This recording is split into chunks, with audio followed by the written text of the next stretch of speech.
Welcome to Western Water Weekly, your go-to source for water updates across the Colorado River Basin. Here are the top stories we reported on during the week of June 2nd through June 7th, 2025. We begin with a major step toward long-term water sustainability. The United States Department of the Interior and the Bureau of Reclamation have announced substantial progress on a $50 million infrastructure initiative in the upper Colorado River Basin. Working with Colorado, New Mexico, Utah, and Wyoming, the project has already installed 10 eddy covariance towers to measure how drought and land use impact ecosystems. 31 new stream gauges are improving the accuracy of water delivery, and new snow observatory programs in Colorado and Wyoming are helping forecast snowmelt. More improvements are planned over the next 2 years, including new weather stations, thousands of diversion measurement devices, and updated evaporation studies. Officials say these investments support better water use planning and accountability as the region prepares for new Colorado River operating guidelines in 2026. On Tuesday, the state of New Mexico issued a press release about Governor Michelle Lujan Grisham's statewide drought emergency declaration. Nearly the entire state is abnormally dry, and almost half is facing extreme or exceptional drought, according to the United States Drought Monitor. River basins have seen below-average precipitation, and reservoir levels are among the lowest ever recorded. In response, the state has mobilized its Drought Task Force to recommend action by July 31st. The state forester has already enacted strict bans on burning, fireworks, and open flames on non-federal and non-tribal lands. To support these efforts, the New Mexico legislature has earmarked $400 million for water and natural resource issues. This declaration follows Utah's recent, now expired emergency order, showing just how urgent water management has become across the region. A controversial public land sale may be making a comeback. Utah Senator Mike Lee has indicated he may try to reintroduce a provision in the Senate to sell over 460,000 acres of federal land in Utah and Nevada.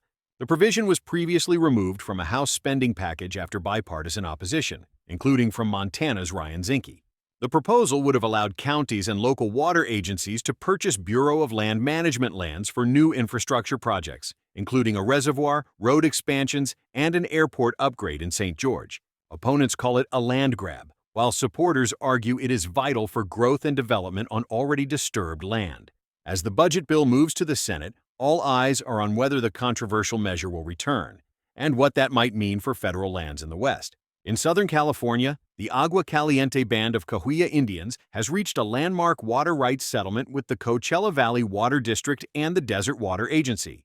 This ends a legal battle stretching back nearly 20 years. The tribe's rights to 20,000 acre-feet of water per year, with seniority dating back to 1876, have now been formally recognized. The settlement must still be approved by Congress and includes a request for $500 million in federal funding, plus $15 million from California.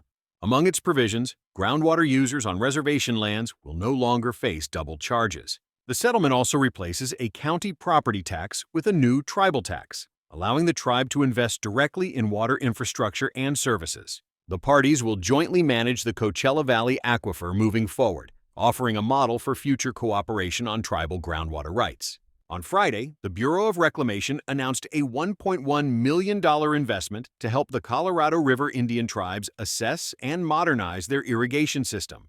The project will review current infrastructure and explore new technologies, paving the way for possible tribal ownership of the Colorado River Indian Irrigation Project. Ownership could expand the tribe's ability to lease water or participate in regional conservation efforts. This funding also ties into broader post-2026 Colorado River negotiations. Reclamation and the Department of the Interior are working closely with states and tribal nations to finalize new river operation guidelines by August 2026. With snowpack runoff again coming in far below average, negotiators face mounting pressure to resolve tensions over how water reductions will be shared between the upper and lower basin states. Finally, we wrap up with the latest drought conditions. According to the U.S. Drought Monitor, drought intensity has decreased in many areas, especially in Arizona, thanks to rare early June rainfall.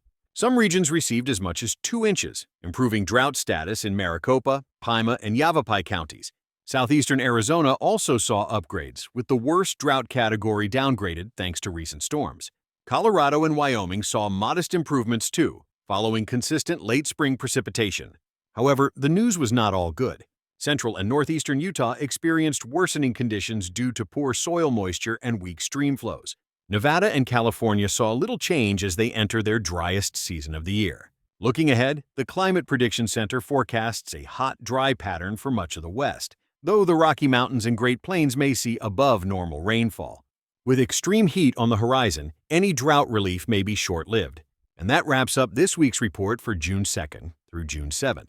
For more details on these stories, or to stay up to date with daily developments, visit westernwater.com. Got questions or comments? Drop them below, and don't forget to subscribe for next week's update.